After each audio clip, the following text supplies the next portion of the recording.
Video शुरू करने से पहले मैं आप लोगों से एक रिक्वेस्ट करूंगा, खासकर उन लोगों से जिनके पास समय का अभाव रहता है, वीडियो पूरा नहीं देखते हैं।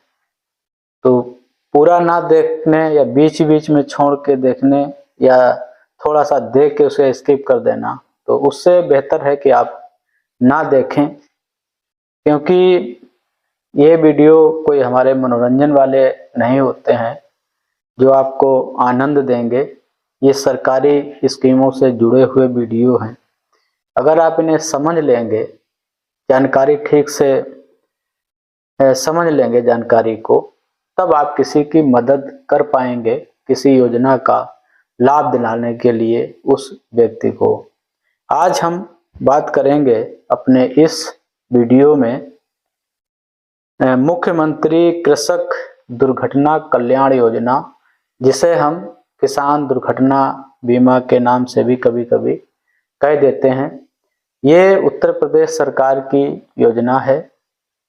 हमारे यहाँ भारत में 70% के करीब लोग खेती से जुड़े हुए हैं और आए दिन सड़क दुर्घटनाओं में, प्राकृतिक आपदाओं में या अन्य तरह से कृषि कार्य करते हुए, कृषि उत्पादों को ले जाते हुए, खेती के अपने काम करते हुए उनको दुर्घटनाग्रस्त हो जाना पड़ता है।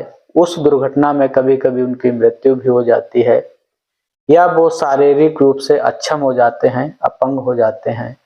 ऐसे व्यक्तियों के लिए उनके जो आश्रित होते हैं, उनके परिवार को सरकार 5 लाख रुपए का सरकारी सहायता देती है। अगर व्यक्ति अपंग हो जाता है, दिव्यांग हो जाता है, तब उसे अलग धनराशि दी जाती है, उसका एक अपना प्रतिशत है। तो इस वीडियो में यही सारी बातें हैं। कृषक दुर्घटना जो है, सरकार की जो ये स्कीम थी, ये योजना 14 सितंबर 2019 से प्रभावी है, 19 से लागू है। 28 फरवरी 2020 को इसका शासनादेश हुआ था। ऐसे व्यक्ति जो कृषि कार्य करते हैं, खातेदार हैं, सह खातेदार हैं या सह खातेदारों के जो मुख्य रूप से कमाने वाले परिवार के सदस्य हैं, उनके लिए ये योजना है। साथ ही साथ ये भी मैं बता दूं कि कई बार हम देखते हैं कि गांव में ऐसे लोग खत्म हो जाते हैं जो बटाई पे खेती करते हैं या किसी की जमीन को पट्टे पे लेकर खेती करते हैं। तो ऐसे लोग भी इस योजना के हकदार हैं। यहाँ पे सिर्फ ये चीज है कि अगर कोई व्यक्ति किसी निजी किसान की जमीन को पट्टे पे लेता है, तो उसे लिखा पढ़ी में पट्टा लेना होगा, क्योंकि जब ऐसी दुर्घटनाएं हो जाती हैं तो आवेदन के साथ में पट्टे की प्रमाणित प्रति मांगी जाती है। और बटाईदार के मामले में जिस भी किसान की जमीन पर कोई व्यक्ति जो दुर्घटनाग्रस्त हो जाता है, खेती करता है, तो किसान मालिक, जो खेती का मालिक है किसान, उसके द्वारा एक घोषणा पत्र लिखा जाता है कि फला फला व्यक्ति इस फसली वर्ष में हमारे खेत पर हमें हमारे साथ में बटाई की कृषि करता था। अगर मान लीजिए कि कोई किसान जो बाहर कहीं रह रहा है, उसकी खेती कर रहा था, ऐसे में जो ग्राम प्रधान हैं और लेखपाल हैं, वो उसे प्रमाणित कर सकते हैं कि फला व्यक्ति ये बटाई की खेती इस किसान की करता था। अब इसमें ये देख लीजिए कि कितने तरह से व्यक्ति की मृत्यु होने पर या दुर्घटना के बाद जो अपंगता होती है होने पर व्यक्ति को लाभ मिलेगा। हम देखते हैं आग लगने, बाढ़ में, आकाशीय बिजली गिरने से, जो हमारे विद्युत उत्पादन केंद्रों से जो हमारे कृषि ट्यूबवेलों तक बिजली आती है या घरों में जो बिजली आती है, उसका करंट लगने से, सांप के काटने से, किसी अन्य जीव जंतु के काटने से, जानवर द्वारा मारने या काटने से, आक्रमण करने से। जानवरों में अब इस समय जो इससे आवारा गौवंश हैं, नील गाय हैं, अन्य जो हिंसक पशु हैं उनके द्वारा अगर आक्रमण होता है तो वो भी इसमें आते हैं। समुद्र में गिरने से, नदी, झील, तालाब और पोखर, कुएं में डूबने से, वृक्ष से गिरने पर या वृक्ष के नीचे दबने पर, मकान गिरने से, रेल, रोड, वायुयान है या अन्य किसी वाहन से दुर्घटना होने पर, चाहे भूस्खलन हो, गैस का रिसाव हो किसी प्लांट में, विस्फोट हो, सीवर चैम्बर में जब सफाई कर्मचारी उतरते हैं तो वहां भी उनकी मृत्यु हो जाती है। तो ऐसी मृत्यु पर या अपंगता पर सरकार किसान के परिवार को आर्थिक सहायता देती है 5 लाख रुपए के रूप में। सबसे जरूरी बात मैं यही कहूंगा, जो किसान होते हैं वो तो स्पष्ट हैं, सारे गांव के लोग जानते हैं कि फला व्यक्ति किसान है, उसके पास अपनी जमीन है। लेकिन जब बटाई पे लोग खेती कर रहे होते हैं, पट्टे पे खेती कर रहे होते हैं, तो उनके लिए ये बहुत आवश्यक है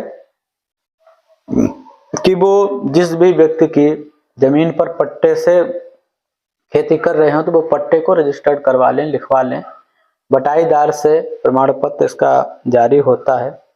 और ये योजना जो उम्र एक है वो 18 से 70 वर्ष तक प्रभावी होती है उम्र। तो यहाँ पे 2 चीजें स्पष्ट हो गई, किसान जो खातेदार है, सह खातेदार है, पट्टेदार है, बटाई करने वाला व्यक्ति है, ये सारे लोग इसमें आ जाते हैं। और किन परिस्थितियों में मृत्यु होती है वो भी हमने आपको बता दिया है। और फिर जब आप आवेदन करने जाएंगे तो आवेदन के साथ में क्या क्या कागज होने चाहिए। एक तो मृत्यु का प्रमाण पत्र, अगर दुर्घटना में मृत्यु हुई है या अगर अपंग हो गया है तो मुख्य चिकित्सा अधिकारी से अपंगता का प्रमाण पत्र लगेगा, पोस्टमार्टम रिपोर्ट लगेगी, आय का प्रमाण पत्र लगेगा, आयु का प्रमाण पत्र लगेगा, निवास का प्रमाण पत्र लगेगा, बैंक खाता है, आधार है, मोबाइल नंबर है, इतने सारे ये कागज इसमें लगते हैं। और इसका आवेदन तहसील में मिल जाएगा आपको, तहसीलदार कार्यालय में। जिला अधिकारी को संबोधित करते हुए ये आवेदन जमा कर दिया जाएगा। और इस आवेदन को जमा करने का जो एक तिथि होती है वो 45 दिन तक आप जमा कर सकते हैं इसको। और अगर लेट हो जाते हैं तो जिला अधिकारी महोदय जो चाहें तो उसे 1 महीने की छूट और दे सकते हैं, मतलब 2.5 महीने तक आप इसे जमा करवा सकते हैं। 1 महीना जिलाधिकारी महोदय की अनुमति पे, बाकी 45 दिन की अनुमति पे। आप लोगों से एक निवेदन करूंगा कि आप बहुत सारे लोग देखते हैं हमारे इस चैनल को, लेकिन बहुत सारे लोग सब्सक्राइब नहीं किए हुए हैं हमारे चैनल को, तो कृपया करके चैनल को सब्सक्राइब कर लिया करिए, क्योंकि जब हमसे आप जुड़े होंगे तभी बहुत सारी बातों के जो वीडियो हैं, बहुत सारी योजनाओं के वीडियो हैं आप तक पहुंचेंगे, अन्यथा नहीं पहुंच पाते हैं। तो ये सारी चीजें हमने इसमें बता दी, इसलिए बताना जरूरी था। मुझे कई बार हम गांव में भी देखा करते हैं कि जिनके पास खेती नहीं होती है, अब वो खेती बटाई पे करते रहते हैं, पट्टे पे करते रहते हैं, तो उनको इसका कोई लाभ नहीं मिल पाता है। और जो लेखपाल हैं या अन्य लोग हैं तो वो ये कह के टाल भी देते हैं कि ये किसान नहीं थे। मृत्यु की स्थितियां हमने बता दी हैं। पोस्टमार्टम अगर जिनका नहीं हो पाता है उनका पंचनामा लगता है, बाकी कागज बता दिए हैं। अब किसको कितना लाभ मिलेगा, जो 5 लाख रुपए का राशि मिलती है उसमें से मृत्यु अथवा पूर्ण रूप से शारीरिक अक्षमता पर 100% मतलब 5 लाख रुपए पूरा मिलेगा। दोनों हाथ या दोनों पैर चले जाने पर या दोनों आंखें चले जाने पर भी 5 लाख रुपए सरकार इसमें देती है। एक हाथ और एक पैर अगर चला जाता है विकलांगता हो जाने पर तो इसमें भी सरकार 5 लाख रुपए देती है। एक हाथ या एक पैर या एक आंख अगर क्षतिग्रस्त हो जाती है तब इसमें 50% धनराशि मिलती है। और 50% से अधिक विकलांगता की स्थिति आने पर 50% दी जाती है धनराशि। अगर दिव्यांगता या विकलांगता की स्थिति 25% से अधिक और 50 से कम है तो 25% धनराशि इसमें दी जाती है। इसका पीडीएफ भी मैं डिस्क्रिप्शन में संलग्न करूंगा, क्योंकि बहुत सारे लोग पूछने लगते हैं कि ऐसा कहाँ पे लिखा है। तो चाहें तो आप गूगल पे ये शासनादेश खुद भी डाउनलोड कर सकते हैं अपने मोबाइल पे। तो जरूरी है, बहुत सारी घटनाएं होती रहती हैं किसान के साथ, सरकार उनको जो आर्थिक सहायता देती है उन्हें मिलना चाहिए उनके परिवार को। जाते जाते फिर मैं कहूँगा कि वीडियो को हमारे लाइक करिएगा और अपने लोगों तक उसे भेजिएगा जरूर। जितने ज़्यादा लोग सुनेंगे उतना ही इसका प्रचार भी होता है। और चैनल को हमारे सब्सक्राइब जरूर करिएगा, दूसरे लोगों से भी सब्सक्राइब करवा दीजिएगा। समय की अवधि हमने बता दी है, पात्रता बता दी है, विकलांगता, अक्षमता, मृत्यु के बारे में बता दी है, किन परिस्थितियों में व्यक्ति मृत्यु हो रही है वो भी मैंने बता दिया है। आवेदन तहसील से आप लेके सारे कागज सबमिट करके जमा कर देंगे तहसीलदार कार्यालय में, वो भी आपको बता दिया है। इतना हमें लगता पर्याप्त है। बाकी आप टिप्पणी में हमसे पूछ सकते हैं, जो चीज़ अगर कोई छूट गई होगी मैं आपको बताऊंगा।